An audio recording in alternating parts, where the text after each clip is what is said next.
Shalom Uracha, bienvenue pour cette fin de Suga sur le djinn de Grama. On a pu étudier la Gemara dans Maseret Shabbat à In Gimel Amud Bet.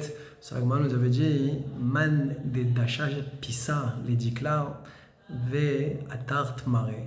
Donc quelqu'un qui a lancé une motte de terre sur un palmier et que la motte de terre a atteint les branches qui soutiennent donc toutes les grappes de dattes et qu'elles sont tombées.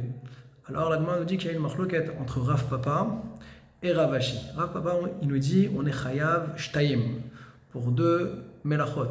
D'une part tolesh, d'accord, et une autre d'autre part mefarek. Donc tolesh qui est la notion de cueillir, d'arracher, qui est une melacha dérivée du hav melacha de kotzer, et mefarek qui est une tolada de dash. Donc la notion de faire sortir le fruit de son écorce.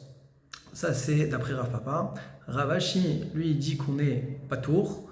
Pourquoi? Parce que comment on est tolesh, comment on est mefarek, ça c'est soit bayad, soit bekli, soit avec la main, avec un ustensile, mais pas quand c'est fait comme ça de façon en jetant une motte de terre. Il en ressortirait qu'on a ici une marloquette entre Rav Papa et Rav Ashi. Est-ce que kocho, le corps d'une personne, est-ce que c'est quelque chose qui est considéré comme étant la personne elle-même pour donc rendre chayav? En tout cas, d'après Rav Papa, on voit que kocho, c'est comme la personne elle-même.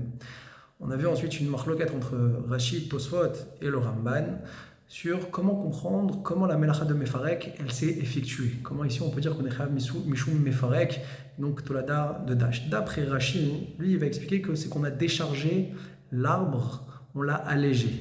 D'accord? Ça c'est d'après Rashi. D'après Tosfot, lui il explique que c'est pas possible d'expliquer, de comprendre comme ça. Et il ramène le fait de dire qu'on a retiré la pellicule, c'est-à-dire qu'en jetant la motte de terre, ça a retiré la pellicule qui était autour de la date.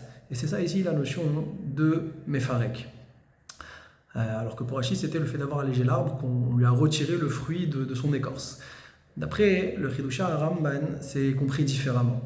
C'est qu'il y a eu le jet de la motte de terre, d'une part, et ensuite, on arrive, donc ça, on nous dit c'est la melacha de Tolesh. Maintenant, comment on est arrivé à Mefarek, donc faire sortir le fruit de son écorce? Alors il dit, le Ramban sur Rashi, je ne comprends pas d'après toi Rashi. Dans ce cas-là, n'importe qui viendrait accueillir des dattes ou accueillir de la vigne ou des olives, à chaque fois, on devrait dire qu'à chaque fois, on est chayav deux fois. Toujours pour le principe d'une part de Tolesh et une autre part de Mefarek. Or, on ne dit pas ça. Donc pourquoi ici on dirait qu'on est chayav shtayim? En plus que ici c'est que kocho, c'est que sa force à lui. C'est pour ça que le Ramban il comprend différemment le cas de la Gemara. Et il dit ici, de quoi on parle? On parle que ça s'est fait en fait en deux temps. Et on serait un peu déjà dans la dimension de kohar kocho. À savoir qu'il y a eu la melacha de Tolesh, ça c'est quand il a lancé la motte de terre et que ça a déraciné donc la branche qui soutient les dattes. Et une fois que c'est tombé par terre avec le coup qui a été porté, alors là on est arrivé à la melacha de dash, puisque là les dattes se sont ouvertes en tombant. Donc ce serait un cas de kohar kocho, et donc on aurait Rav Papa qui nous dirait que dans kohar kocho, eh bien on est chayav.